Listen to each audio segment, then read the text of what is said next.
This is part 5, Deference is Value Capture, Why Silence Pays Someone Else.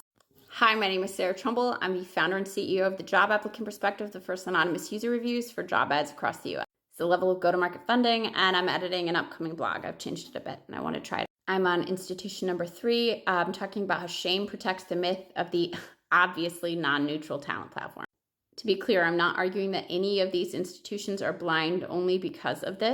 I'm saying that it's also been powered by deference, shame, and silence, their blindness. Starting from the top of the public policy section, because it bears repeating. The absurdity of the inaction in public policy is staggering.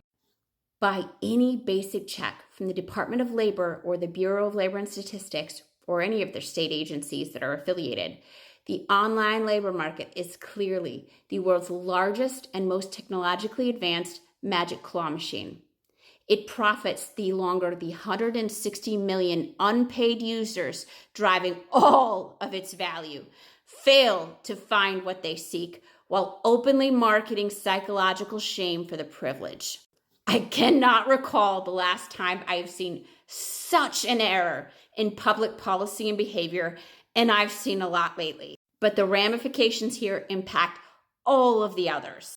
It's not as if anyone in this space is less aware of platform mechanics or publicly available fiscal year reports.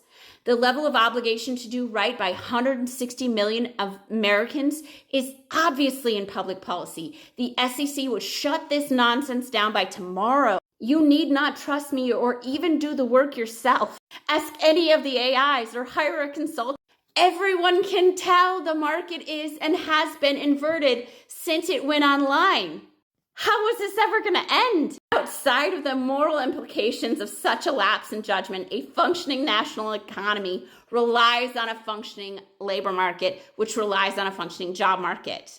Roads, streets, hospitals, and more, businesses not being shuttered and city water being paid requires a functioning job market. Yet the job market is a 5-star restaurant that above all else must not be reviewed by the people required to eat the food because professionalism? It is quite realistically publicly mandated fine dining with no health department, no FDA, no requirement that anything on the menu has to exist, open evidence from multiple journalistic institutions, as well as JOLTS hires to openings that it doesn't, and no requirement that even if it did exist, it should have to be served to the US labor force.